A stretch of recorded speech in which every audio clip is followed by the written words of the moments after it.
सूतुवाच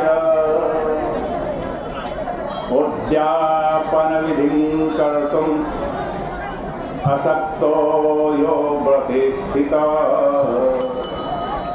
ब्राह्मण भोजयेत् भक्त्या व्रत संपूर्ति हेतवे। निमिषारण्य के अंदर बैठे हुए ऋषियों ने प्रश्न किया, महाराज आपने ये उद्यापन तो बतला,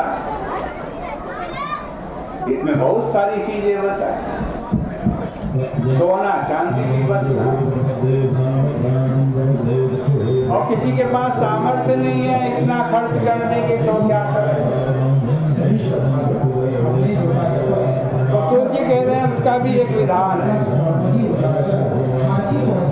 यदि उद्यापन करने की शक्ति न हो तो व्रत की संपूर्णता के लिए जितनी शक्ति हो उतने ब्राह्मणों को भोजन कराएं, ब्राह्मणों को भोजन कराएं, यथा शक्ति दक्षिणा देते। ऋषियों ने कहा भाई अभी तो ब्राह्मण मिल रहे हैं, आगे आगे समय आएगा, कलयुग आएगा, ब्राह्मणों का मिलना भी मुश्किल हो जाएगा। ब्राह्मण भी ना मिले तो क्या करें, कैसे व्रत की पूर्ति करें? तो कह रहे हैं ब्राह्मण न मिले तो गौ माता का पूजन कर दो, गौ माता को भरपेट भोजन करा दो, व्रत की पूर्ति हो जाए। फिर ऋषियों भविष्य की चिंता, सब कुछ भविष्य जान देते ऋषि लोग। उन्होंने कहा महाराज आगे आगे कलयुग आएगा, गाय मिलना भी मुश्किल हो जाए, और गाय भी ना मिले तो क्या करें? तो कहा भाई पीपल और वट वृक्ष का पूजन करो, तब भी व्रत पूर्ण हो जाएगा। ऋषि लोग पूछने लगे महाराज पीपल और वट ब्राह्मण गौ के बराबर कैसे हो गया? सब वृक्षों में ये वृक्ष क्यों श्रेष्ठ है? सोचिए, बोले पीपल विष्णु रूप है, वट रुद्र रूप है, पलाश का वृक्ष ब्रह्मा रूप है, उनका दर्शन स्पर्श निश्चय ही मनुष्यों के पापों को नाश करता है, रोग को नाश करता है।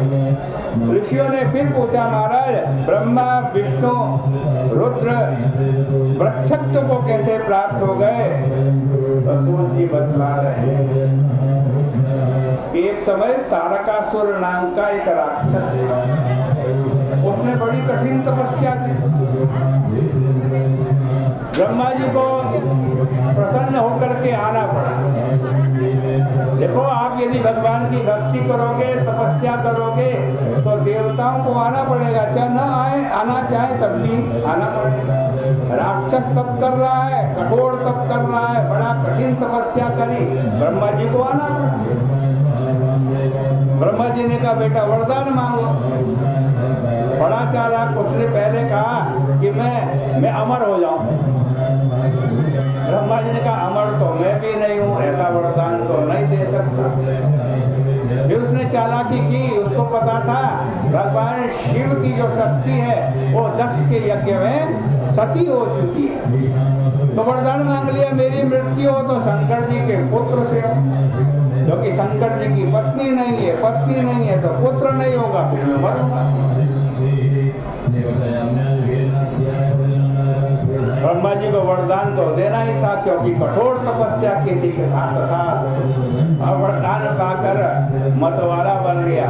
सब देवताओं को जेल खाने में डाल दिया, देवताओं से अपने महल में घर में झाड़ू बुआरी का काम करने लगा। तीनों लोगों में आतंक फैला दिया इसने, देवता घबराए, मीटिंग बुलाई। आज कहते हैं शिव जी समाधि में बैठे थे कैलाश पर्वत पर, सारी कथा आप जानते हैं, विस्तार से कहने की जरूरत नहीं। फिर शिव और पार्वती का विवाह हुआ, भगवान शंकर बड़े अद्भुत थे, शिव जैसा कोई देवता नहीं। जब वो तप में समाधि में बैठते हैं तो युग बीत जाते हैं, कल्प बीत जाते हैं, उनकी समाधि नहीं टूटती। और जब भोग में बैठते हैं ऐसे ही भोग भी नहीं टूटता।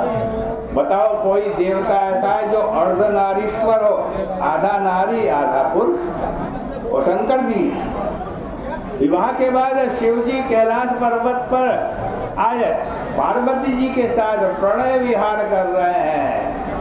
आज युग बीत रहे हैं और पता ही नहीं चल रहा है। इधर देवताओं को चिंता है। उस समय देवताओं को श्राप था कि यदि प्रणय विहार करते रहोगे तो गर्भ नहीं ठहरेगा।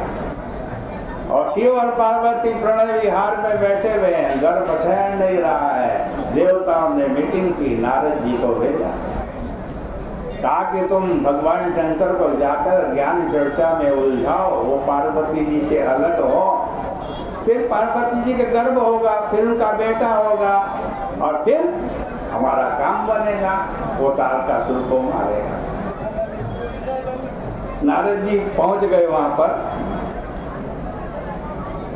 पार्वती जी नारद जी को आया देखकर लज्जा युक्त हो गई, वहां से हट गई, लेकिन बड़ा क्रोध आया। गुस्से में भरकर पार्वती जी ने कहा, अरे नारद, कीड़े भी सूरत सुख को जानते हैं, हमारा सुख छुड़ाने से जाओ तुम वृक्ष बन जाओ। श्राप दे दिया। सूत जी बोले, इस प्रकार पार्वती ने देवताओं को श्राप दिया, इसी से ब्रह्मा विष्णु और शंकर जी वृक्ष हो गए। सूत जी कहते हैं कि इस प्रकार पार्वती जी ने देवताओं को श्राप दिया, इसी से ब्रह्मा विष्णु महादेव वृक्ष बने, अतः विष्णु जी गया में जाकर पीपल बन गए, शंकर जी प्रयाग में जाकर आज वट वृक्ष बन गए।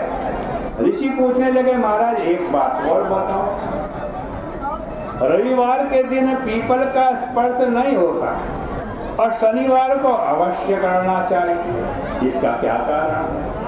सूत जी कहते हैं कि समुद्र मंथन में जो रत्न उत्पन्न हुए वो देवों को मिले। देवों ने कौस्तुभमणि और लक्ष्मी जी विष्णु जी को दे दी।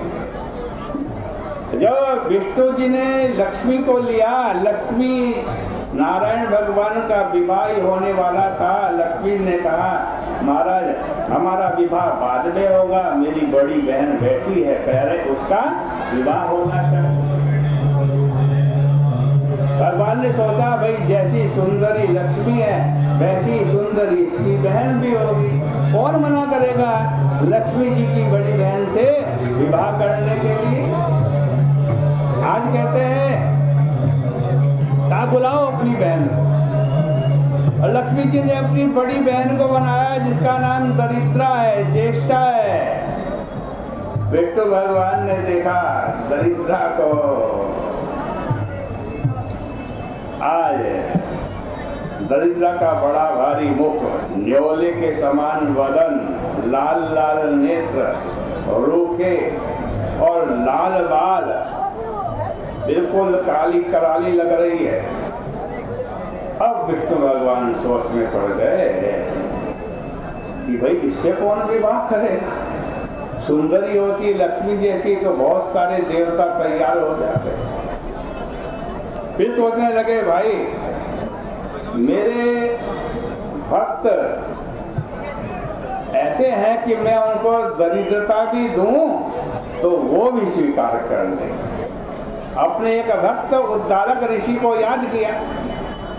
उद्दालक ऋषि आ गए, भगवान ने आदेश दे दिया, जाओ इस दरिद्रता से विवाह कर लो। उद्दालक ने जैसी आपकी आज्ञा, दरिद्रा और उद्दालक का विवाह हुआ। उद्दालक ऋषि उनको लेकर के अपने आश्रम में जाने लगे। दरिद्रा जब आश्रम के समीप में आई, देखा वेद मंत्रों की ध्वनि हो रही है आश्रम से। चिल्लाने लगी, हाय मैं मर गई, हाय मैं मर गई, मुझे बचाओ, मैं यहाँ नहीं जा सकती। उद्दालक ऋषि ने पूछा, देवी क्या बात है, क्या परेशानी हो रही है? ये आवाज कहाँ से आ रही है? बोले मेरे आश्रम से आ रही है, वेद पाठ हो रहा है। उसने कहा, नहीं मैं ऐसी जगह नहीं जा सकती जहाँ वेद पाठ होता है। आप भी ध्यान रखो, यदि आपके घर में प्रत्येक दिन वेद पाठ होता है तो दरिद्रता नहीं आएगी। किसी अच्छी तरह समझा बुझा करके आए। उद्दालक ऋषि उसको आगे लेकर के गए। फिर देखा हवन का धुआं उठता। फिर कहने लगी हाय मैं मर गई, हाय मैं जल गई, मुझे बचाओ। उद्दालक ऋषि ने कहा क्या हुआ तो देवी? कहा ये धुआं कहाँ से आ रहा है? कहा मेरे आश्रम में हवन हो रहा है उसका धुआं। क्या महाराज कहाँ ले जा रहे हो मेरे को? जहाँ हवन होता है, जहाँ वेद पाठ होता है, जहाँ विष्णु भगवान का पूजा होता है, मैं वहाँ नहीं जा सकती। अब उद्दालक कहने लगे देवी अच्छा ये बताओ तुम कहाँ रहती हो और कहाँ नहीं रह सकती? आप भी सुनो कि दरिद्रता कहाँ रहती है और कहाँ नहीं रहती है। स्वयं दरिद्रता बता रही है।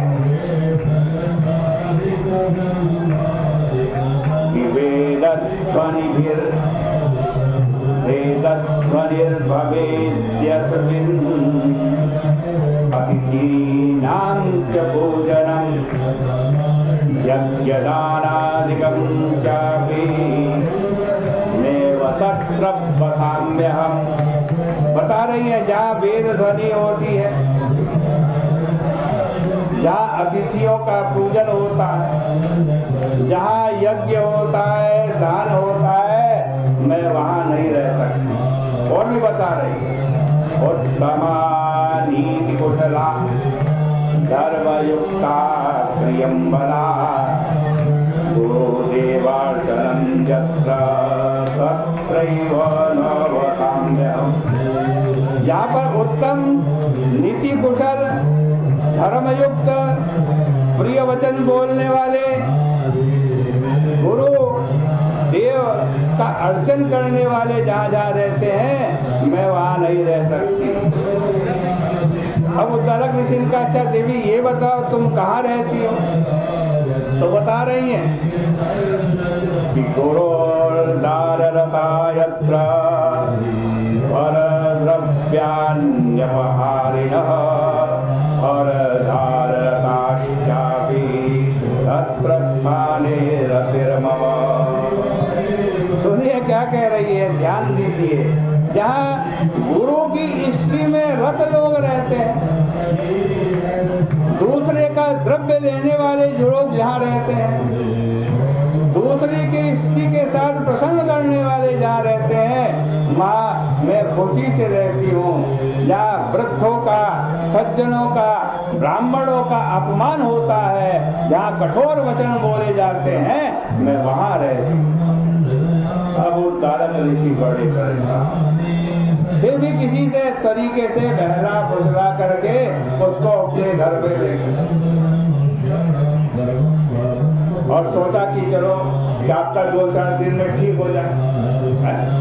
आशा भगवान ने बांध दी पीछे, क्या कर लेकर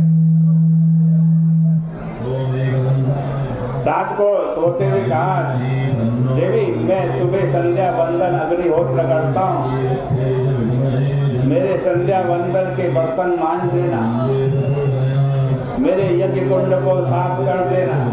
काशी जरूर करूंगी। अगले दिन उठी, पूजा के जो बर्तन थे ना सब कूड़ेदान में डाल दिए। यज्ञ कुंडी में उसको साफ करना लीपना तो दूर, आज बाल्टी भर भर के पानी डाल।